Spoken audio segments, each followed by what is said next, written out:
गुरु बसवलिंगाय नमः। सर्वांना माझा शरणार्थी।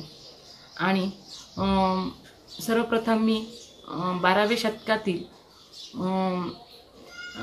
युगप्रवर्तक महात्मा बसवांना विनम्र अभिवादन करून मी आपल्याला सर्वांना शरणार्थी करते। आज महाराष्ट्र बसव परिषद व लिंगायत फेसबुकच्या वतीने माझे शरणगाथा या कार्यक्रमानिमित्त कित्तूरची राणी चन्नम्मा याविषयी व्याख्यानाचे आयोजन केले आहे। त्याबद्दल मी त्यांचे मनस्वी आभार मानते। आणि मी माझा परिचय थोडक्यात सांगते। मी सौ रेणुका रत्नाकर लक्षट्टे, राहणार देगलूर आणि जिल्हा नांदेड।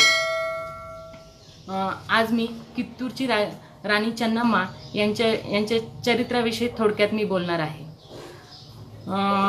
कित्तूरची चन्नम्मा ही राणी एक वीरांगना, रणरागिनी, एक सौदामिनी अशी ही शौर्याची गाथा असणारी राणी चन्नम्मा आहे।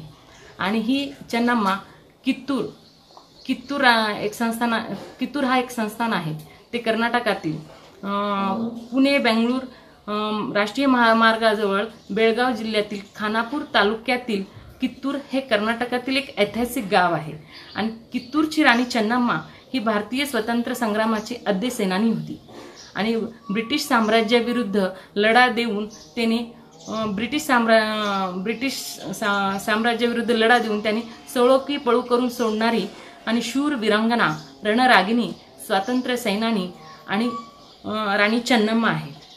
हे चन्नम्माची शौर्यगाथा व तिच्या स्वातंत्र्य संग्रामाचा धगधगता इतिहास समस्त भारतीयांना हादरून सोडणारा व प्रेरित करणारा आणि प्रोत्साहित करणारा आहे। पण राणी चन्नम्मा ही भारतातील एकूण 563 संस्थानकातील ब्रिटिशाविरुद्ध लढणारी ही पहिली बंडखोर शूर वीर राणी होती। आणि तिचा जर इतिहास अंगावर असा शहारा उमटवणारा होता। आणि ब्रिटिश साम्राज्याला तर ती हादरून सोडली आणि 7 समुद्रापलीकडे तिची ख्याती पसरली होती। आणि जॉन थक्कर सारख्या अधिकाऱ्यांची ती गर्दनकाळ होती। आणि कित्तूरची तिने नवा इतिहास रचला। ती इतिहास प्रसिद्ध महानायिका झाली। आणि तिच्या कार्याची दत्तकता इतिहास आजही आम्हाला स्फूर्तिदायक, प्रेरणादायक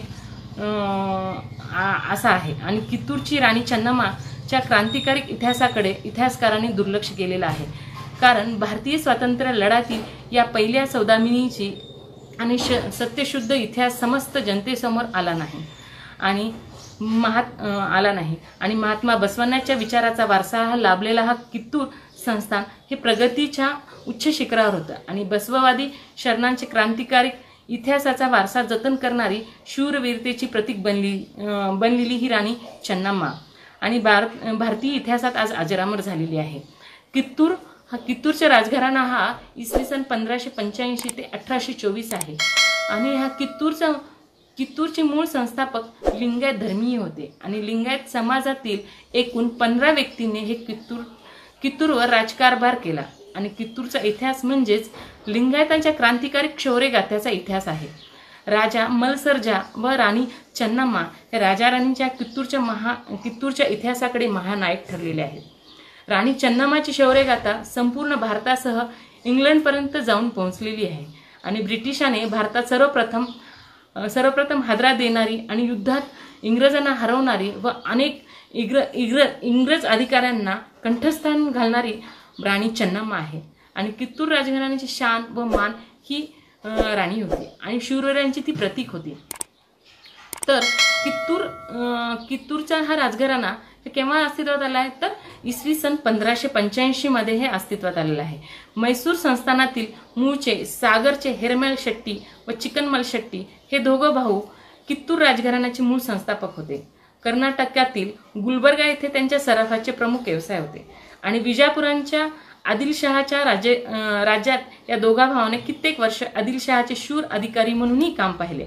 इमानी इतबाराने सेवा केली। आणि हे दोघं बंधू शूर व योद्धे होते। आणि त्यांच्या कार्याचा गौरव म्हणून आदिलशाने या दोन्ही भावांना इसवी सन 1585 मध्ये शमशेर जंग बहादूर आणि दिलवर खान बहादूर व दिलवर जंग या पदव्या बहाल केल्या। आणि इसवी सन 1585 मध्ये आदिलशहाने हिरमल शेट्टी व चिकनमल शेट्टी या दोघा भावांना हुबळी प्रांगण प्रदेशाचे सरदेशमुख म्हणून नेमले। पुढे कित्तूर या स्वतंत्र संस्थानाची त्यांनी स्थापना केली आणि वंशाने केली. एकूण 15 व्यक्तींनी हे राज्यपदी आरूढ झाल्या आणि 1585 ते 1824 या कालखंडात एकूण 15 राज्यांनी 239 वर्ष राज्यकारभार असे केले. आणि या कित्तूरच्या ऐतिहासिक राजघराणा होता. आणि या राजघराण्यातील सर्व कर्तृत्ववान राजा म्हणजेच मलसर्जा होता. हा मलसर्जा राजा इसवी सन 1772 ते 1896 पर्यंत हा त्याचा कालखंड आहे. पण कित्तूरच्या राजवंशात सर्वात पराक्रमी, शूरवीर, धाडसी, कर्तृत्ववान राजा म्हणून मलसर्जांचे नाव घेतले जाते. आणि 1782 ला तो राजगादीवर आला आणि एकूण 12 राज्यामध्ये हा खूप प्रभावी आणि कित्तूर संस्थानातील प्रगतीच्या उच्च शिखरावर त्यांनी पोहोचलेले होते. कित्तूरचे वैभव आणि प्रगती आणि विस्तार आपल्याला आज जर पाहायचं, आज आपण कित्तूरचे हे कर्नाटक राज्यातील एक चिमुकलं गाव होतं, परंतु कित्तूर ओळखलं जाते ते राणी चन्नम्माच्या जगप्रसिद्ध शौर्य गाथेमुळे आणि गाथेमुळे ओळखलं जातं. आणि टेकड्या, वनराणीच्या कुशीत लपलेले हे कित्तूर निसर्ग साधन संपत्तीने समृद्ध होतं. आणि कित्तूरच्या राजवंशाचे हे कार्य व प्रजेची साथ, त्यामुळे कित्तूर हा उत्तुंग वैभवशाली यथो शिखरावर पोहोचलेले होते. आणि धारवाड, बेळगाव, उत्तर कन्नड, संपगाव, बिडी, कित्तूर, खानापूर, कलगडगी, उळवी, दंडोली, हल्ल्या, गदग व बैलहेंगल इत्यादी प्रमुख शहरासह 286 खेडे व 72 वाड्यांचा समावेश ह्या कित्तूर संस्थानात होता. आणि राजकारभार उत्तम व सुव्यवस्थित होता. कित्तूर संस्थान हा निसर्ग साधन संपत्तीने संपन्न होता आणि संबंध संस्थानात पाऊस भरपूरही पडत होता, उष्णतामानाने कमी होता. मलप्रभा नदी आणि कित्तूर संस्थानामध्ये वाहते आणि शेतीला मुबलक पाणी उपलब्ध होतं. पण शेती सुपीक, भरपूर उत्पादन देणारी आणि पावसाळ्यात मुसळधार पाऊस पडत असे आणि सर्व नद्या दुधाडी वाहत असे. पण कित्तूरमध्ये 5 मुख्य मार्ग होते. त्या मार्गाने मोठा व्यापार चालत होता. उत्तरेकडे पुण्याला जाणारे 2 मार्ग होते आणि ईशान्येकडे सोलापूरकडे जाणारा एक मार्ग होता आणि आग्नेय दिशेतून धारवाडला जाणारा एक मार्ग होता आणि पश्चिमी दिशेला गोव्याला जाणारा एक मार्ग होता. अशा प्रमुख व्यापारी मार्गावर हा कित्तूर संस्थान होतं. त्यामुळे कित्तूर संस्थानात व्यापारी उद्योगधंद्याचा भरभराट झाली होती आणि कृषी उत्पादन हे भरपूरही होतं. आणि व्यापारी मार्गामुळे अन्य प्रदेशात संपर्क होऊन कित्तूर संस्थान हा एक मोठा व्यापारी केंद्र बनला होता. आणि कोकण, गोवा, सांगली, कोल्हापूर, धारवाड, विजापूर इत्यादी प्रमुख शहरांना व्यापारी मार्गाने हे जोडलेले व्यापारी केंद्र होते. ताक, कापूस इतर अन्नधान्य मोठ्या प्रमाणावर पिकत होते आणि शेती, उद्योग धंद्याचीही प्रगती झाली होती. सर्व दृष्टीने कित्तूर हा संस्थान सक्षम व विकसित होते आणि सर्व अनुकूल परिस्थितीत फायदा घेत राजा मलसर्जाने कित्तूर संस्थानाची प्रगती केली होती.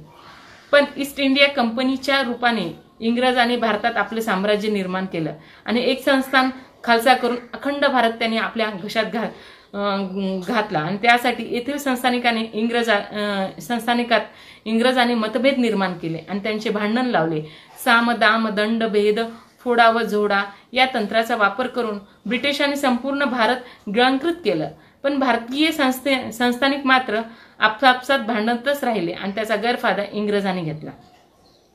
तर दक्षिण भारतातील देशी राजे, संस्थानिक, जहागीरदार, इनामदार, देशमुख, देसाई व पाटील ह्या मोठ्या राजापासून 2 हात दूर राहत होते. इंग्रज, फ्रेंच, पोर्तुगीज, मोगल व सुलतान हे वसाहतवादीही राज्यकर्ते भारतीय संस्थानिकांना त्रास द्यायचे. पण शस्त्रसज्ज सैन्यांना जोरावर जनतेने लूट करत होते आणि खंडणी वसूल करायची, त्यांना नाहक युद्ध व लढ्यात गुंतवायच्या व बड्या वसाहतवादी सत्तेविरुद्ध भारतातील देशी स्थानिकांना व राजघरांना एकत्र येऊन आपले संघटन उभे करावे आणि आपली एकजूट दाखवावे असे स्वप्न राजा मलसर्जांचे होते. पण इंग्रजांच्या साम्राज्यशाहीला विरोध करण्यासाठी राजा मलसर्जाने भारतीय संस्थानिकांच्या संघटना करायला सुरुवात केली. त्यासाठी गुप्तपणे दक्षिण भारताचा दौरा केला. सर्व संस्थानिकांना त्याने भेटी दिल्या. तो दक्षिण भारताचा प्रवास करत होता आणि देशीय भारतीय संस्थाकांना संघटित करत होता आणि अनेक राजाशी मैत्रीही करत होता। त्यासोबतच मल्सरजांच्या अश्वारोहण व शिकारीचाही छंद असाही तो एकदा सांगली संस्थानातील काकाती येथे आला होता आणि काकातील धुळप्पा गौड देसाई हे सरदार होते। त्यांच्या या भागात दबदबा होता। राजा मल्सरजा व चन्नम्माची ही एक जंगलात भेट झाली होती। ब्रिटिश राज्यकर्त्यांना रोखण्यासाठी देसाई सरदार, कोल्हापूरचा राजा व छोटे संस्थानिकांना एकजूट करावी म्हणून राजा मल्सरजाने बेळगाव, सांगली भागात भ्रमण करीत होता आणि सांगली संस्थानाकातील काकाती येथे आला आणि काकाती जवळच्या जंगलात त्यांनी राहुट्यात तुंब उभारून आपला तळ ठोकला आणि काकाती भागाचे सरदार धुळप्पा गौड देसाई होते आणि धुळप्पा गौड देसाईंना भेटण्यासाठी त्या गावातील लोकांनी गर्दी केली होती।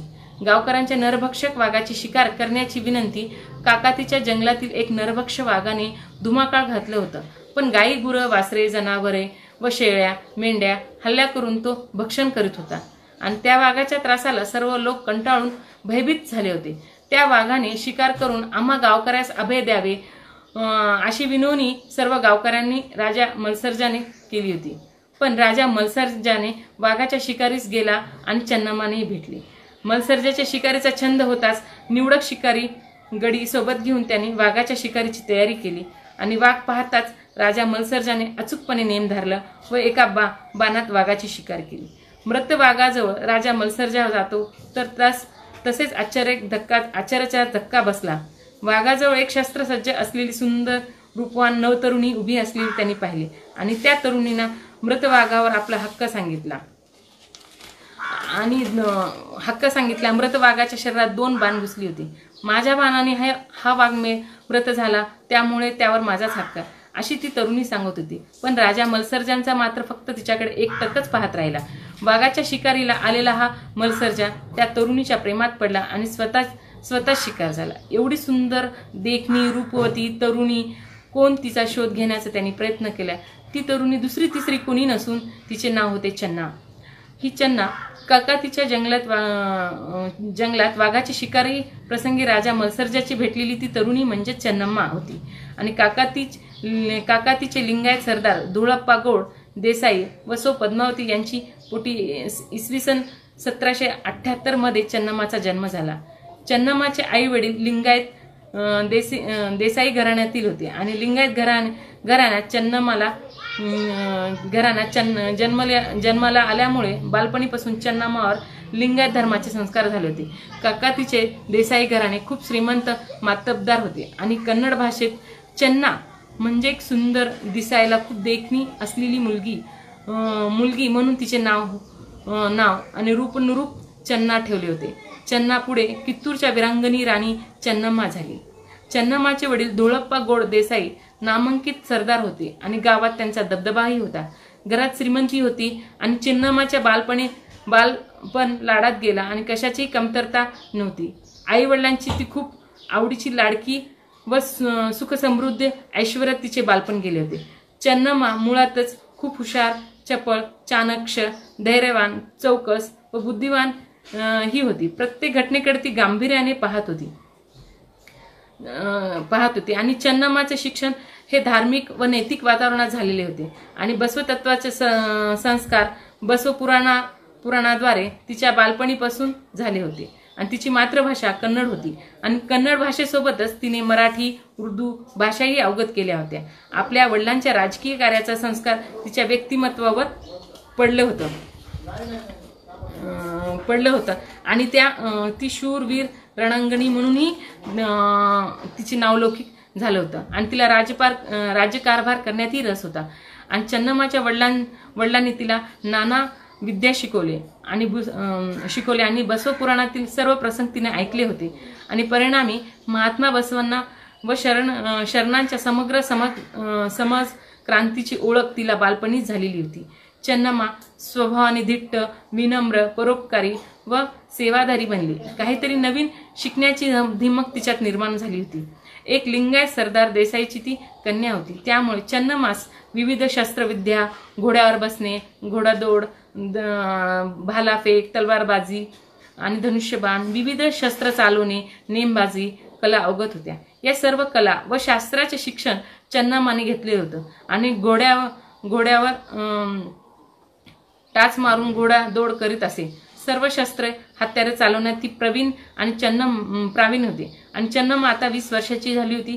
तिचे वडील तिच्यासाठी आता वर शोधण्यात अर्थात चन्नम्माच्या लग्नाची तयारी सुरू केली होती। पण काकातीच्या जंगलात चन्नम्मा व मल्सरजानची भेट झाल्यावर मल्सरजाने चन्नम्मासोबत विवाह करण्याचा मनात पक्का ठरवलं होतं आणि मल्सरजानच्या धुळप्पा देसाईंच्या राजवाड्यात जाऊन पोहोचला आणि चन्नम्मास धुळप्पा गोड व स्वतः चन्नम्मास त्यास होकारी दिला आणि अखेर चन्नम्माचा विवाह राजा मल्सरजा बरोबर झाल्यावर चन्नम्मा राजा मल्सरजावर समोर सासरी अर्थात कित्तूरला आली आणि कित्तूरच्या राजाची ती आता राणी झाली।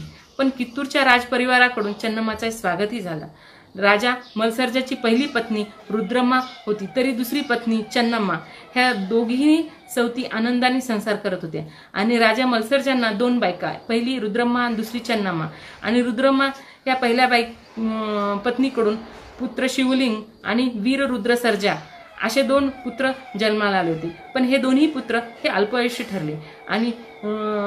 ठरले आणि दुसरी पत्नी चन्नम्मा ह्या चन्नम्मा याला शिवबसवराज हा पुत्र जन्माला होता, तोही अल्पायुषी ठरला आणि राजा मल्सरजा हा कर्तृत्ववान कर्तबगार राजा होता आणि कित्तूरच्या संस्थानात त्यांनी चौफर प्रगती साधली होती व राणी चन्नम्मा या दोन्ही रुद्रम्मा व चन्नम्मा या दोन्ही राणीसोबत त्यांचा संसार चालत होता व रुद्रम्मा आणि चन्नम्मा ह्या दोघी सवती स्वतः सख्या बहिणीच्याही पलीकडे राहत होते आणि राणी रुद्रम्मा हे घर व कुटुंबाची जबाबदारी सांभाळत होत्या, तर राणी चन्नम्मा ह्या राज्यकारभारात पतीच्या कार्यात मदत करत होत्या आणि लोकसंपर्कात राज्याची प्रगतीकडे ते लक्ष देत होत्या। मग शिवलिंग रुद्र सर्जा हा एकमेव पुत्र गादीचा वारसादार राहिला। अशा प्रकारे राजा मल्सरजांचे कौटुंबिक वैवाहिक जीवनाचा हा प्रवास होता। पण इसवी सन 1782 ते 1816 या दरम्यान कित्तूरवर सत्ता गाजवली।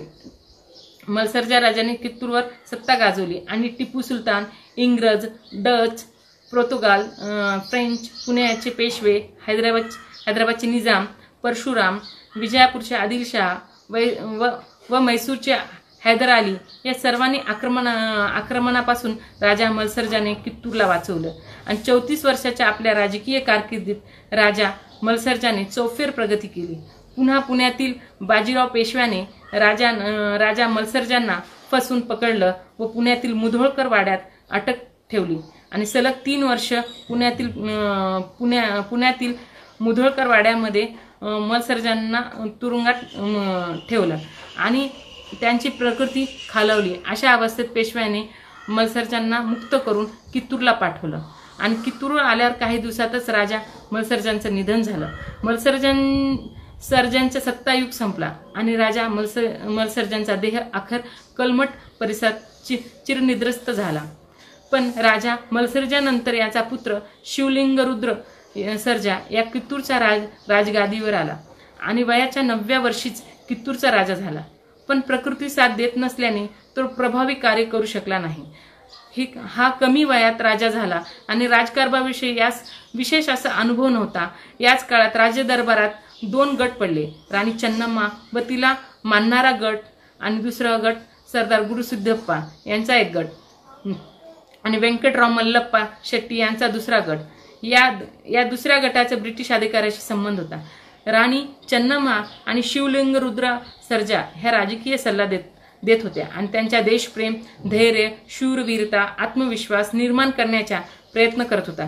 ब्रिटिश हा कित्तूरच्या राजकीय हल्ल्यावर बारीक लक्ष ठेवत होते आणि लक्ष ठेवून कित्तूर आपल्या ताब्यात घेण्याची ब्रिटिशांची परिपूर्ण इच्छा होती, पण त्यासाठी तो टपूनच बसला होता। पण संधीची वाट पाहत होता. पण राणी चन्नम्मा ही ब्रिटिशाची नीती ओळखली होती आणि शिवलिंग रुद्राच्या राज्यकारभारात राणीचा सहभाग वाढत होता आणि कित्तूरभोवती ब्रिटिशाचे साम्राज्य विस्तार वाढलेला होता. पण इंग्रजाची नजर आता कित्तूरवर होती. पण कित्तूरची राजा हा अज्ञानी अल्पवयीन आहे आणि एक विधवा अबला स्त्री राणी चन्नम्मा तिथे राज्य करीत आहे. हे कित्तूरचे संस्थान आपल्याकडे यावे हे इंग्रजांची खूप इच्छा होती. पण इसवी सन 28 जुलै 1818 मध्ये इंग्रजाने नवा करार शिवलिंग रुद्र सर्जाकडून 1,75,000 रुपये खंडणी मागितली. तसेच ब्रिटिश सैन्यानं खर्चासाठी खानापूर तालुका मागितला. पण त्याबद्दल आपण कित्तूरच्या अंतर्गत राज्यकारभारात हस्तक्षेप करणार नाही असे अभिवचनही धारवाडचे कमिशनर थॉमस मेरी यांनी दिलं. पण अखेर राजा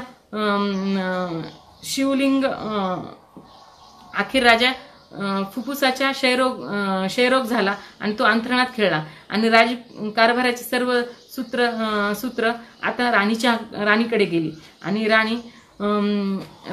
आणि राजा उपचार सुरू होता. पण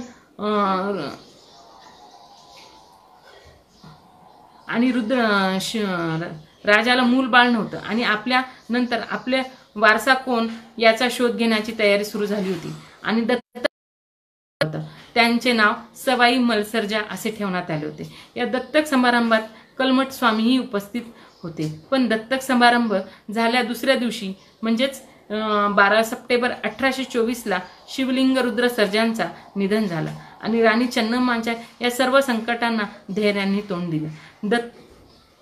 दिलं. दत्तक वारसापुत्रास मिस्टर थेक्करने विरोध दर्शवला आणि राजा सवई शिवलिंग वयाने लहान होते त्यामुळे राणीचा प्रत्यक्ष राज्यकारभार ती करत होती. पण शिवलिंग रुद्राने 1824 मिस्टर थक्करला पत्र लिहिले होते आणि मी दत्तक नेमत आहे त्यावर शिक्कामोर्तबी आहे.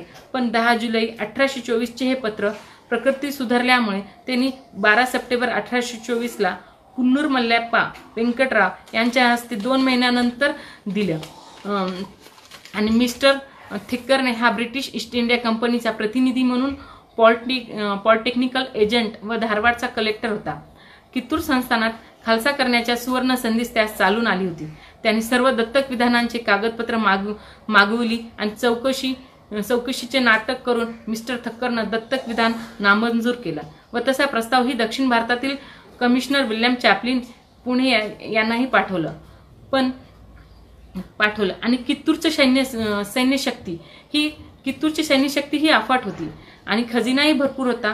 कित्तूर राजाकडे 3,000 घोडे, 50 हत्ती, 2,000 उंट, 36 तोफा, 56 बंदुके, तलवारी, धनुष्यबाण, भाले, दारुगोळा, विविध शस्त्राचा मोठा साठा होता आणि कित्तूरचं वार्षिक उत्पादन त्या काळात 4 लाखच्या आसपास होतं. म्हणजे युद्धात निशाणात प्रशिक्षित सेनापती, सरदार, सुभेदार, किल्लेदार, पायदळ, घोडेदल, हत्तीदल होते आणि 1000 शिपाई, 3,000 घोडेदळ, 6,000 दळवाई चौबरी होते. तसेच गावोगाव शेतीसनादी सैनिक नियुक्त केले होते. कित्तूर योद्धा सुसज्ज होते पण सैन्याचे आदेश आल्याबरोबर विरोधकास सामना करायला तत्पर राहत असे. पण राणी चन्नम्माचे संदेश दिशेने त्वरित कळवण्याचे दूतही नियुक्त केलेले होते. पण ब्रिटिश अधिकारी व धारवाडच्या पॉलिटिकल एजंट कलेक्टर मिस्टर थक्करने हा कित्तूरवर सत्ता काबीज करण्यासाठी विविध अटकाळी करत होता. त्याचे मनसुबेही धुळीस मिळवण्यासाठी राणी चन्नम्माने आपले पदर आणि कमरेला कसले होते आणि तलवार हाती घेऊन कित्तूरच्या जनतेसमोर भावनात्मक आवाहन केलं. दरबारातील आपल्या ज्येष्ठ सरदारांना व अधिकाऱ्यांना तिने एकत्र बोलवले आणि युद्धाची जय्यत तयारी करण्याचा आदेश दिला. मनुष्यबळ, लष्करबळ, सैन्यबळ संख्येनं अधिक असलेल्या इंग्रजास लढा देणे खूप अवघड होतं. पण त्याची जाणीव राणीला होती. त्या दृष्टीने पूर्वतयारी केली जात होती. पण जवळपास सर्व खेड्यातील सनादने कित्तूरला बोलवलं आणि त्यावेळी राणीकडे 1000 शिपाई आणि 2,000 घोडे, 1000 उंट, 50 हत्ती, 24 पौंडी पितळी तोफा, 14 पेलेदार तोफा होत्या. बंदुकी, तलवारी, धनुष्यबाण, भाले, कुऱ्हाडी, इतर शस्त्रास्त्र सज्ज होते. 6,000 लढवाये शेती सनाधी होते, पण सर्वांना आपापल्या जागेवर नियुक्त करून सावधानतेचा इशारा देण्यात आला होता.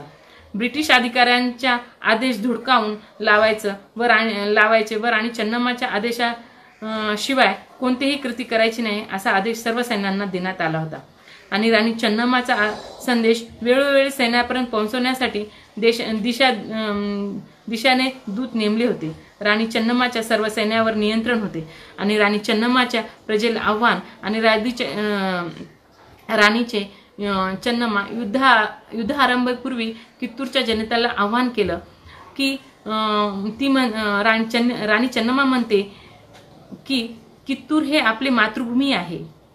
कित्तूर ही आपली मातृभूमी आहे. आपण तिचे मालक आहोत आणि राजा किंवा दत्तक पुत्र निवडायला 7 समुद्रापलीकडे इंग्रजाचे परवानगी आम्हाला गरज काय? आमचा राजा कोण हे ठरवण्याचे अधिकार आम्हाला आहे असे. आणि आज आपली मायभूमीतून परकीय इंग्रजांना हकलून लावून आपल्या सर्वांना क्षत्रिय धर्म आहे आणि मिस्टर ठक्कर आणि चॅपलिन यांच्या गुलाम बनून जगण्यापेक्षा या भूमीचे स्वामी म्हणून आम्ही मरायला तयार आहोत आणि जीवात जीव असेपर्यंत आम्ही कित्तूर स्वतंत्र अस्तित्वासाठी लढत राहू असा संदेश कित्तूरच्या राणीने कित्तूरच्या प्रजेला दिला आणि सर्व प्रजेने त्यांच्या हाकेला साथ दिली. कित्तूर हे स्वातंत्र्य युद्ध होतं आणि हा काही धार्मिक संघर्ष नव्हता आणि किंवा भारतीय विरुद्ध इंग्रज असाही संघर्ष असाही नव्हता. पण कित्तूरच्या या चिमुकल्या संस्थानात आपण अगदी सहज जिंकून घेऊ असा हे मिस्टर ठक्करचा समज होता. पण मुळात कित्तूरच्या जनतेसमोर बसववादी शरणाच्या आचारविचाराचा प्रभाव होता आणि कित्तूरच्या राजाचा विजय असो असे राणी चन्नम्मा चिरयू हो असा घोष निदानाला कित्तूरच्या प्रजा पेटून उठली होती आणि असा संकल्प करून कित्तूरच्या जनतेने एकजूटपणे राणी चन्नम्माच्या पाठीशी खंबीरपणे उभ्या राहिल्या आणि जनशक्ती हीच कित्तूरची शक्ती होती व राणी चन्नम्मा ही चन्नम्मासाठी हे एक मोठं बळ होतं. आणि राणी चन्नम्माने जी पहिली लढाई ही 20 ऑक्टोबर 1824 झाली होती आणि हे पहिली लढाई राणी चन्नम्माचा महान विजय झाला होता. आणि ही लढाई 20 ऑक्टोबर 1824 रोजी 500 शिपाईसह 100 घोडेस्वारांची तुकडी कित्तूरला येऊन पोहोचलेली होती. धारवाडहून मिस्टर ठक्करने कित्तूरमध्ये आला होता आणि ब्रिटिश सैन्यबळ व संख्या पाहून राणी चन्नम्मा शरण येईल असं त्याला वाटत होतं. पण ती शरण न येता ती लढाई केली आणि 21 ऑक्टोबर 1824 मिस्टर ठक्करने आणि स्टीव्हन्सन इलाइटच्या साहाय्याने कित्तूरच्या राणीकडे कित्तूरच्या खजिन्याच्या सुरक्षिततेची लेखी हमी घेण्यासाठी पाठवली.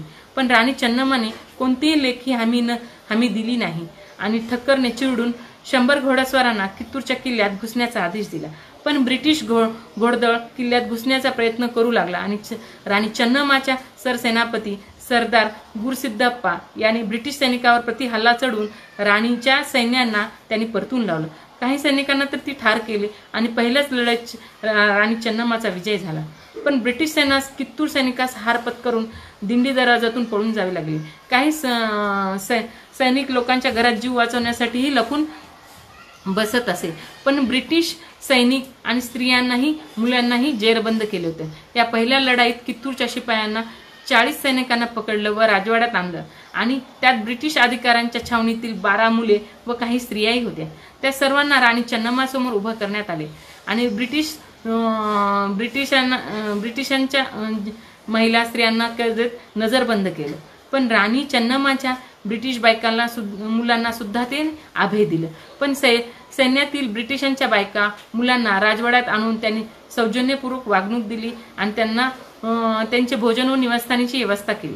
पण बायका मुलांना अभय मिळाला आणि तुमच्या बायका मुलांना आमच्या ताब्यात सुरक्षित आहेत, त्यांना तुम्ही केव्हाही परत घेऊन जाऊ शकता असा निरोपही राणी चन्नम्माने ब्रिटिश अधिकाऱ्यांच्या छावणीत पाठवला. पण राणी चन्नम्माच्या या मानवतावादी दृष्टिकोनामुळे खुद ठक्करही भारून गेला होता. पण ठक्करने राणी चन्नम्माची भेट घेऊ इच्छित होता, परंतु राणी चन्नम्मा मिस्टर ठक्करना भेटण्यास नकार दिली आणि ठक्कर परत कित्तूरवर चढाई करण्याचा बेत आखत होता. आणि ही पहिली लढाई जिंकल्यानंतर मिस्टर ठक्करने दुसरी लढाईचे प्रारंभ केला होता. आणि दुसरी लढाई दुसऱ्या दिवशी घोड्यावर स्वार होऊन दोन्ही तटबंध ओलांडून कित्तूरच्या किल्ल्याजवळ आला होता. आणि आत राजवाडा मोठा जल्लोष चालू होता. कित्तूरच्या लोक राजवाड्यात राणीला भेटण्यासाठी जात होते. या सर्व घडामोडी ठक्करने दुरूनच पाहिला आणि तो परत आपल्या छावणीकडे गेला आणि पुढील युद्धाची तो तयारी करत होता. मिस्टर ठक्करने तोफखान्याचा प्रमुख ब्लॉक यास कित्तूर किल्ल्याच्या प्रवेशद्वाराजवळ अवजड तोफ नेमण्याचा हुकूम दिला होता. पण त्या आदेशानुसार 2 मोठ्या तोफाही कित्तूरच्या किल्ल्याच्या प्रवेशद्वारासमोर नेऊन ठेवल्या. पण सकाळपर्यंत शरण यात तह करा नाहीतर गंभीर परिणाम होतील असा इशारा सुद्धा मिस्टर ठक्करने राणी चन्नम्माला देण्यात आला. पण कित्तूरच्या किल्ल्याचा प्रवेशद्वार बंद होता. पण मिस्टर ठक्करने प्रवेशद्वार उघडण्याचा संदेश पाठवला. पण राणी चन्नम्माच्या प्रवेशद्वार उघडण्याची संमती दिली नाही. मिस्टर ठक्करने आणखीन 2 तोफा प्रवेशद्वारासमोर आणून ठेवून मिस्टर ठक्करने आदेशानुसार तोफ्याच्या हल्ल्याने किल्ल्याचा मुख्य प्रवेशद्वार जमीनदुरुस्त करण्यात आला. समोर 2000 सैनिक राजवाड्याभोवती जमा झाले होते. पण मुख्य राजवाड्याचा दार बंद होतं आणि ब्रिटिश सैनिक किल्ल्यात घुसून आत राजवाड्यात घुसण्याची तयारी होती. पण क्षणार्धात राजवाड्याचे दार उघडून राणी चन्नम्माने बहादूर घोड्यास्वार विद्युत वेगाने आली आणि ब्रिटिश सैन्यावर ती तुटून पडली. कित्तूरच्या सैन्याने दोन्ही बाजूने हल्ला चढवला. प्रवेशावरील सैन्याचे नेतृत्व सरदार गुरुसिद्धप्पा करत होते. पण राणी चन्नम्मा बुरुजावर उभी राहून सर्व लष्करांना सूचना देत होते. आणि या राणी चन्नम्माची युद्ध शौर्य गाथा आपण जर पाहिलं तर आपल्याला अंगावर शहारे येतील असं ती त्यांची शौर्यगाथा होती. आणि युद्धशास्त्रात प्रावीण्य असलेली राणी चन्नम्मा ही मर्दानी पोशाखी परिधान केली होती. अंगावर चिलखत व शस्त्र घालत होती आणि पदर कमरेला बांधलं होतं आणि कमरेला म्यान लटकत होती. कपाळी विभूती, गळ्यात इष्टलिंग बांधली होती. आणि चन्नम्मा आपल्या लाडक्या तेज नावाच्या या घोड्यावर आरूढ होऊन उजव्या हातात तलवार घेऊन डाव्या हाताने घोड्याचे लगाम होते आणि किल्ल्याच्या बुरुजावरून अत्यंत चपळाईने राणी सैनिकांना सूचना देत होती. आणि राणी चन्नम्माच्या अंगरक्षक नेमबाज साधून बाळाप्पा चौफेर लक्ष ठेवून होते. पण 4 तलवारधारी चप्पळ स्वार राणीने भोवती संरक्षणात फिरत होते. पण राणी चन्नम्माने आपल्या सैन्यास ओरडून मनात जोश निर्माण करीत होते. कित्तूरच्या किल्ल्यावर घनघोर रणसंग्राम पेटला होता. पण राणी चन्नम्माचे सैनिक ती लढतच होती आणि तोफा बळकवल्या आणि संतप्त सैनिकांनी त्या दोघांचीही मुंडकी उडवली आणि त्या देहांचा तुकडा केला आणि ब्रिटिश फौजांचे दानदन उडवले, शिरछेद उडवले आणि ब्रिटिश सैन्यात चक्रावले. त्याने आत्मविश्वास गमावला आणि ब्रिटिश सैन्याने कत्तल करण्यात आली आणि ब्रिटिश सैनिक जीवमुठी धरून सैरभैर होऊन पळू लागले. पण कित्तूरच्या सैन्यांचे जीवपेट शूरवीरता आणि प्रखर लढाई पाहून त्यांच्यासमोर गोरेचे सैनिकही हार मानावी लागले. काही जीव गमवावे लागले, काहींना पळून जावे लागले आणि ब्रिटिश सैन्यास प्रतिभेट थोडी झाली आणि जागोजागी गोऱ्या सैनिकांचे विच्छिन्न मृतदेह पडले होते. राणी चन्नम्माच्या सैन्याने संपूर्ण भारतात दहशत पसरवली होती आणि गोऱ्यास अद्दल घडवली आणि ब्रह्मनिराश झाला. आणि संख्येने शस्त्रास्त्राने आधुनिक युद्धतंत्राने प्रगती असलेली सातासमुद्रापलीकडील गोरे इंग्रज सैनिकांनी कित्तूर आणि चन्नम्माच्या सैनिकांना आपल्या शूरवीरतेचे धाडस दाखवून दिले. पण रणसंग्रामात 80 इंग्रज सैनिक मारले गेले, बरेच जखमी झाले, कित्येक बेपत्ता झाले आणि सेनाधिकाऱ्यांनी ब्लॅक डेंटल ले सेवल मारले गेले आणि मिस्टर स्टीव्हन्सन व मिस्टर इलियट यांच्यासह 40 इंग्रज सैनिकांनी राणीच्या सैनिकांना कैद केली होती. आणि ब्रिटिश सत्तेला राणी कित्तूर चन्नम्माचा हा जबरदस्त धक्का होता. भारतातील कोणत्याही देशी स्थानिक राणीच्या मदतीला आली नाही. एकट्या राणीने चन्नम्माचे शूरवीर धाडसी कित्तूर सैन्यबळावर 2 लढाईत गोऱ्या सैनिकांनी हरवले, त्यांना बेहाल केलं. अक्षरशः गोऱ्या सैनिकांनी कित्तूरच्या सैन्यापुढे आपली हार पत्करली आणि पळता पाय काढला आणि शेकडो गोऱ्या सैनिकांना आपल्या प्राणास मुकावे लागले. ही कित्तूर राणी चन्नम्माचे तिच्या शूरवीर सैनिकाची ही ओळख होती. आणि ब्रिटिश सेनापती वाताहत पाहून अखेर मिस्टर ठक्करने घोड्यावर स्वार झाला आणि किल्ल्याच्या दिशेने दौडत होता. आणि थिक्कर्स राणी चन्नम्मास अंगरक्षक नेमबाज बाळप्पांनी पाहिला आणि तो बुरुजावर उभा होता. त्याने संधी साधून आपल्या बंदुकीचे अचूक नेम धरून गोळी झाली आणि तो अप्रतिम नेमबाजी होता आणि गोळी सरळ मिस्टर थक्करच्या छातीत घुसली होती. क्षणार्धात तो घोड्यावरून खाली कोसळला आणि कित्तूरकरांना अतोनात त्रास देणारा मिस्टर थक्करने खाली कोसळताच राणी चन्नम्माचे सैनिक त्याच्यावर परत तुटून पडले. त्यांच्या देहाचे तुकडे तुकडे केले. राम हबीस नावाच्या हबीस शिपायाने त्यांचे मुंडके धडावेगळे करून आपल्या भाल्याच्या तुकड्यावर उंच धरून थक्कर मेला असं ओरडत तो रणभूमीवर पळत सुटला होता. मिस्टर थक्करच्या बदल्याचा आपल्या मनातला राग त्यांनी प्रकट केला आणि कित्तूर गळंकृत करणाऱ्या पाहणाऱ्या असोड्याच्या भावनेने पेटलेला मिस्टर थक्कर अखेर संपला. पण कित्तूरचा विजय उत्सव म्हणजेच 23 ऑक्टोबर 1824ला तर ब्रिटिशावर दुसराही युद्ध राणी चन्नम्मा यांनी जिंकलेला होता. पण ब्रिटिशावर निर्णायक महाविजय मिळून गोऱ्या सैनिकांना कित्तूरच्या हद्दीबाहेर पिटाळून चन्नम्मांचे सैन्य कित्तूर राजवाड्यात सुखरूप परतलं होतं. पण कित्तूरकरांचा हा विजय झाला त्या रात्री कित्तूरमध्ये सर्वत्र आनंद सोहळा साजरा झाला होता. पण राजवाड्यात, किल्ल्यात, गावात विजय उत्सव साजरा झाला होता. पण किल्ल्याच्या बुरुजावर दिव्याचा तेज झळकत होता. तुतारी व शिंगाचा ध्वनी गगनात नादत होता. आणि कित्तूर सैनिकांना खूप मोठा पराक्रम करून एका मोठ्या परकीय शक्तीला हरवलं होतं.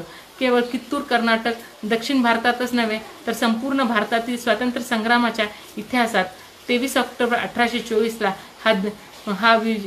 हा सुवर्ण क्षण, हा दिन म्हणून साजरा केला जात होता. फितुरांना देहांत शिक्षा दिली. पण इंग्रज देशाबाहेरचे शत्रू होते, परंतु त्यापेक्षाही घरातला शत्रूही महाभयंकर होता. त्याच्यापासून कित्तूर संस्थानातील मोठा धक्का निर्माण झाला होता.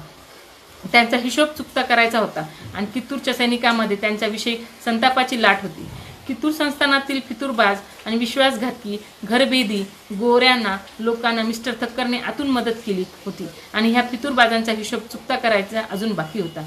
त्यांनी दिवाण कुन्नूर वीरप्पा, सरदार मल्लप्पा व फितुरांना राणी चन्नम्माने हातीच्या पायाखाली चिरडून मारण्याची शिक्षा फरमावली. शिक्षेचे फरमान निघताक्षणी या तिघांनी हातीच्या पायाखाली देऊन चिरडून ठार मारण्यात आले. फितुराला क्षमता नाही हेच या प्रसंगावरून समजते. मिस्टर थक्करचे राजकीय सहाय्यक मिस्टर स्टीव्हन्सन आणि मिस्टर इलियट आणि शिस्तदार व मिस्टर श्रीवास्तव यांना जेरबंद करून त्यांनी तुरुंगात ठेवण्यात आले. मिस्टर थिक्कर आणि अधिकाऱ्यांचे थडगे धारवाडमध्ये आजही त्याचा मृतदेह आणि सोबत अन्य मध्ये मिस्टर थक्करचे आणि ब्लॅक व डेघटन यांचेही मृतदेह दफन करण्यात आले. आज युरोपियन दफनभूमीत मिस्टर थक्करचे थडगे आहेत आणि मिस्टर जॉन थक्कर यांची पार्थिवी आणि इथे पुरली आहे. दक्षिण मराठा दुवाचे पॉलिटिकल एजंट मुख्य कलेक्टर 23 ऑक्टोबर 1824ला रोजी कित्तूरच्या बंडात मारले गेले असा फलकही तिथे लावण्यात आला होता. पण जवळ सेवल, मद्रास तोफखाना, घोडदोळा आणि देघटन यांच्या स्मृतीस ज्यांनी कित्तूर येथील बंड मोडण्यासाठी 23 ऑक्टोबर 1824ला पराक्रमाची शौर्यगाथा करताना आपले प्राण गमावले होते आणि ब्रिटिशांच्या तिसऱ्या लढाईची तयारी सुरू झाली होती. दोन्ही लढाई, पहिली लढाई आणि दुसरी लढाई राणी चन्नम्मा यांनी जिंकलेली होती आणि ब्रिटिशांनी तिसरी लढाई सुरुवात करत असताना तिसरी लढाई ही 23 ऑक्टोबर 1824ला कित्तूरच्या 24 ऑक्टोबर 1824च्या कित्तूर लढाईत इंग्रजाचे दारुणे पराभव झाला आणि मिस्टर थक्करसह अनेक अधिकारी ठार झाले. 80 सैनिक मारले गेले. 40 अधिकाऱ्यांना राणी चन्नम्माने कैद केले. ह्या सर्व वृत्तांत धारवाडहून दक्षिण भारतात पूर्ण येथील कमिशनर चॅपलिन यांच्याकडे पाठवलं. चॅपलिन आता खूपच चवताळलेला होता. तो अत्यंत धूर्त, कावेबाज अधिकारी होता आणि परवाच्या वाचपा काढणे व कित्तूरचे गळंकृत करण्याचा त्यांनी जणू विडाच उचलला होता. आपल्या कटकारस्थानाने त्यांनी चालू केली आणि मिस्टर थक्करच्या जागी धारवाडचे कलेक्टर म्हणून मिस्टर मेनरी यांनी नियुक्ती केली आणि मिस्टर थक्करच्या जागी ब्रिटिशांनी पुन्हा युद्धाची तयारी सुरू केली आणि कित्तूरभोवती लष्करी सामर्थ्याचा फासा आवळण्याची प्रक्रिया सुरू झाली होती. त्यांनी काही काळ लागणार होता आणि त्या काळात राणी चन्नम्मासोबतचे वाटाघाटी, तडजोडी चालू ठेवण्याचा सोंग ब्रिटिशांनी चालवला होता. पण धारवाडचे कलेक्टर मिस्टर मॅनरी यांनी वाटाघाटीचा घोळा काही दिवस चालूच ठेवला आणि राणी चन्नम्माकडून ते तुरुंगातील स्टीव्हन्सन आणि लाईट यांच्या सुरक्षितेची हमी इंग्रजांना देण्यात आली होती. ब्रिटिशांनी तिसऱ्या महायुद्धाची तयारी खूप जोरात चालू केली होती आणि धारवाडचे कलेक्टर मॅरी यांनी बेळगावचे कलेक्टर एडिन या दोघांनी कित्तूरच्या सभोवताली गुप्त व्यूह रचना सुरू केली आणि दक्षिण भारतातून अतिरिक्त घोडादळ, पायदळ, तोफखाने आणि गोळा सुरू करून चित्तदुर्ग, बिन्नूर, हरिहरन, गुत्ती, बँगलोर, अकोट, म्हैसूर, मद्रास, हैदराबाद, मलबार, कॉर्नर, पुणे, धारवाड, सातारा, सांगली, मुंबई, वैगुल, दक्षिण कोकण या इत्यादी ठिकाणून सर्व सैन्य युद्ध सामग्री कत्तूरच्या भोवती छावणीत आणली होती. पण बेळगाव, धारवाड या परिसरात सर्वत्र ब्रिटिश सैन्याची छावणी दिसू लागली आणि राणी चन्नम्माने सैन्याची धडकीच ब्रिटिशांना घातली होती. त्यामुळे नियोजनबद्ध पद्धतीने तो आता युद्धाची पूर्वतयारी करत मलप्रभा नदीत राणीच्या सैनिकांना इंग्रजाचा नाव बुडवून नेत याची कडक पहारे ठेवण्यात आले होते. 23 ऑक्टोबर 1824 ते 2 डिसेंबर 1824 पर्यंतच्या या 40 दिवसात इंग्रजांनी राणी चन्नम्मास वाटाघाटी चालू ठेवून कित्तूरकरांना गाफील ठेवलं आणि कित्तूरवर चारही बाजू फौजा घुसवण्यात पूर्वतयारी ब्रिटिशांनी केली होती. आणि कित्तूरला वेढा घालवणारा इंग्रजांचा सैन्यबळ अधिकारी, युद्ध सामग्री आणि प्रगत अस्त्र राणी चन्नम्मापेक्षाही अधिक होते. पण संपूर्ण भारतात ब्रिटिश गिळंकृत केला होता आणि कित्तूरच्या सभोवताली इंग्रजाची सत्ता होती. पण त्यामुळे इंग्रजांना कित्तूरवर लढाई करण्यास सर्व अनुकूल परिस्थिती होती. पण कित्तूरच्या सैनिकांना मात्र प्रतिकूल परिस्थितीत झगडावे लागत होते. आणि कित्तूरच्या शेजारी राज्यांनाही ब्रिटिशांनी धमकी दिली होती की भारतीय संस्थानिकाच्या कित्तूरच्या राणीला कोणतीही मदत व सहकार्य करू नये असा इशारा इंग्रजांनी दिला होता. सावंतवाडीचे सावंत, कोल्हापूरचे छत्रपती, सांगलीचे पटवर्धन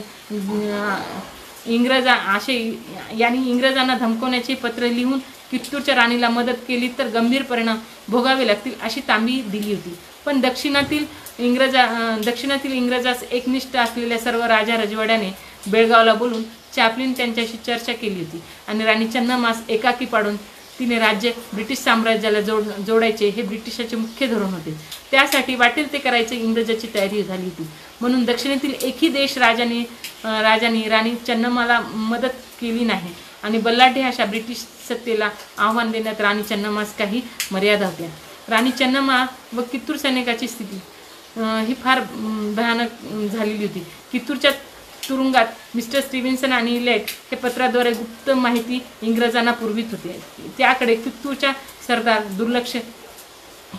सरदाराचे दुर्लक्ष झाले आणि इंग्रजांना शरण जाणे हे शक्य नव्हतेच. पण या दरम्यान राणी चन्नम्माने सौजन्य दाखवलं आणि तुरुंगात 40 गोरे सैनिकांना मुक्त केले.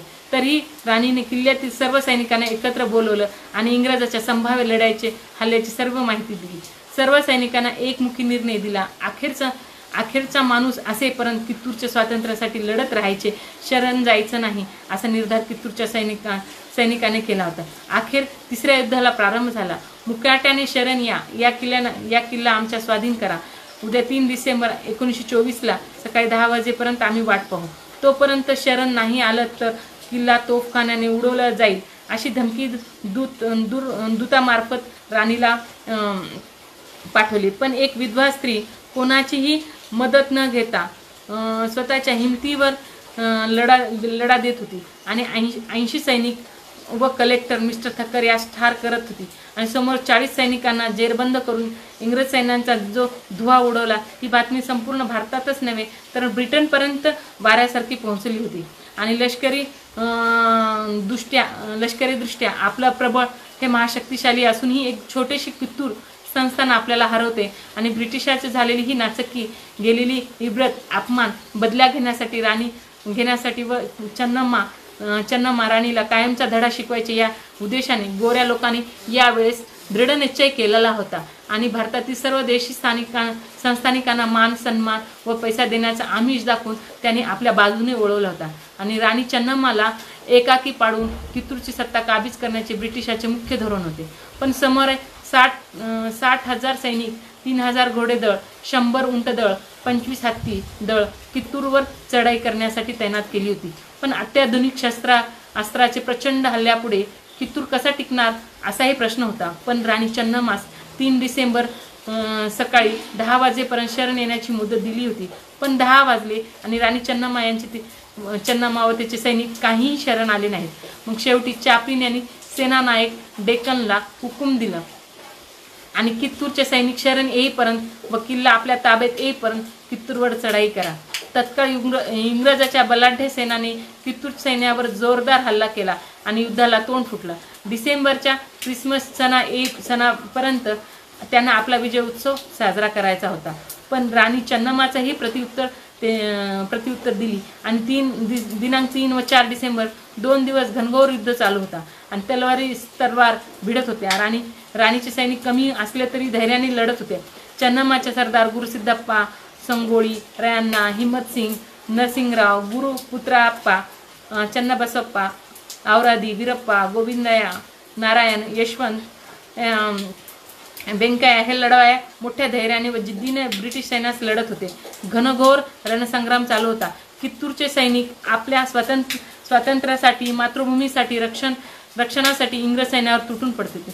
पण सर्वत्र तलवाराची खणखणाट, ढालीचा आवाज, तोफाचा स्फोट, जखमीच्या किंकाळ्या, आक्रोश, प्रेताचे ढीग, रक्ताचे पाट वाहत होते. तरी घनघोर लढाई चालूच होती आणि फितुराचाही घात.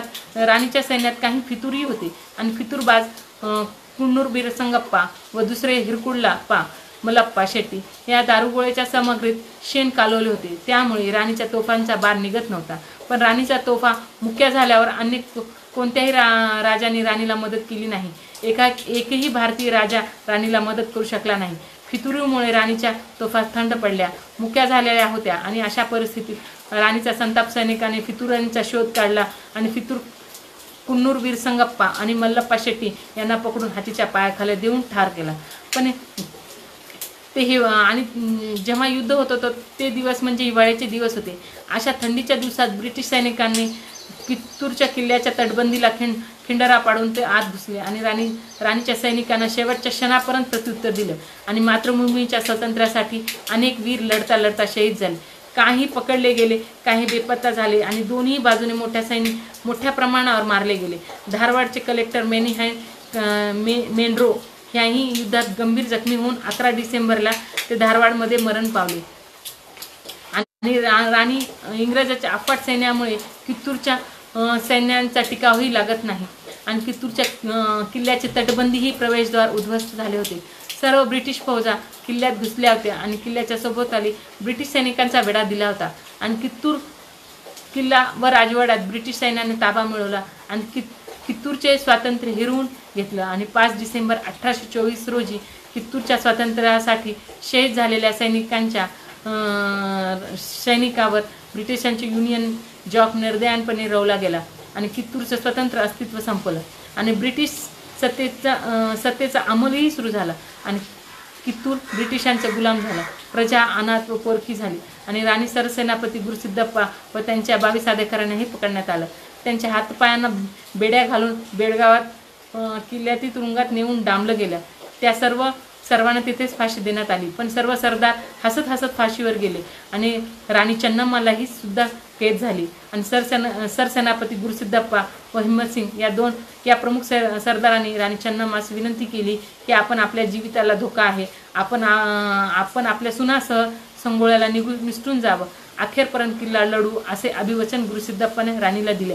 पण अखेर राणी मागच्या दरवाजाने किल्ल्याबाहेर जात होती तेवढ्यात ब्रिटिश पहारक्याने राणी चन्नम्मास अडविलं आणि राणी चन्नम्मा आणि त्यांच्या दोन्ही सुना बिरम्मा आणि जानकीबाई यांना कित्तूरच्या राजवाड्यात कैद करण्यात आलं आणि राणी चन्नम्मा व तिच्या कुटुंबियांचे छळ करून जबरदस्तीने कित्तूरचे संस्थान ब्रिटिशांना दिलं असा मजकूर लिहून त्यावर त्यांच्या सह्या घेतल्या.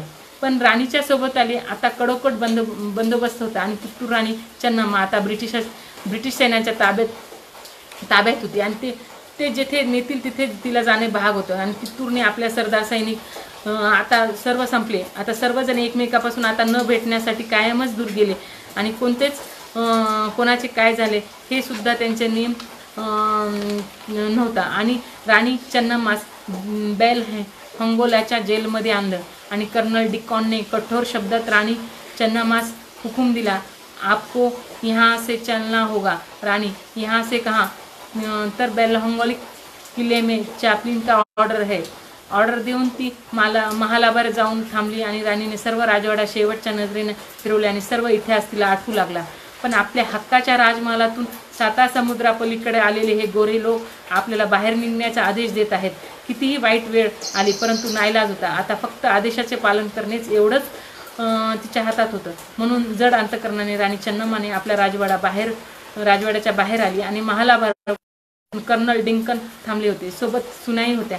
मेना तयार होता आणि मेन्यात त्या बसल्या आणि कडक बंदोबस्ताने राणी चन्नम्मास बेल आणण्यात आलं आणि बेलहंगोला तिथे कारागृहात अंधाऱ्या कोठडीत राणी चन्नम्मास ठेवण्यात आलं. आणि बालपणीपासून राजवैभवात ऐश्वर्यात वाढलेल्या ह्या चन्नम्मा कित्तूरची राणी होती. पण कित्तूरच्या मातृभूमीत रक्षण मी करू शकले नाही याचा प्रचंड दुःख तिला मनात सतत हेलत होता. आणि चन्नम्मा सतत अस्वस्थ होती आणि त्या राजमहालात सर्व उपभोग घेतले, सत्ता उपभोगली, सर्वांना आदेश दिला आणि त्याच आपल्या हक्काच्या राजमहालातून कैदी म्हणून बाहेर पडावे लागेल. जिथे सर्वांना आज्ञा दिली तिथेच गोऱ्या लोकांच्या आज्ञा ऐकायची वेळ आली आणि विजय उत्सव साजरा केलेल्या स्थळाचा पराभव स्वीकारावा लागला. पण जीवाभावाचे सगळे सरदार, अंगरक्षक, अधिकारी, सैन्य व राज्यसेवक या सर्वांना सोडून एकाकी जगण्याची वेळ आली होती. पण बेलहंगोला या त्या कोठडीत खालील एक क्षण एका वर्षासारखे जात होते आणि राणी चन्नम्मा या कारागृहात अंधारे कोठडीत आपला बराचसा वेळ इष्टलिंग पूजेत व साधनेत घालवित होती. आणि आपल्या इनामी सरदाराकडून परत कित्तूरमध्ये बंड करून कित्तूरला पुन्हा स्वातंत्र्याचे दिवस येतील या आशा राणी चन्नम्मा एक दिवस कंठात होती. पण अशा परिस्थितीत कित्तूरच्या लढाईत निसटून गेलेल्या वीर संगोळीरायांना वेश पालटून बेलहंगोलाच्या कारागृहात आलेला होता. राणी चन्नम्मास तो अभिवादन करून म्हणत होता की चन्नम्मास भेट घेऊन त्याच्याविषयी राणी चन्नम्मास खूप अपेक्षा होत्या. पण राणी चन्नम्माने त्या अंधाऱ्या खोलीत 5 वर्ष काढले आणि तेथील बंदिस्त एकांत व परतंत्र जीवनामुळे ते मनाने खचली आणि सर्व आशा मावळली, स्वप्न हवेत विरली आणि कारावासानंतर अखेर 3 फेब्रुवारी 1829 रोजी राणी चन्नम्माचा अंत झाला. चन्नम्माच्या युगाचा अस्त झाला आणि तो काळाच्या पडद्याआड गेला. परंतु इतिहासाच्या स्मृती अवशेष मागे ठेवून गेल्या आणि शिवबसवराजाची पत्नी जानकीबाई तिथेच प्राण सोडले. बिराम्मा यांनी उळवी तिथे लिंगायक्य साधले. ही राणी चन्नम्माचं शौर्यगाथा आहे आणि या राणी चन्नम्मांना माझं अभिवादन करून मी माझे इथं राणी चन्नम्माचे थोडक्यात सांगितलेले चरित्र संपवते. शरणू शरणार्थ.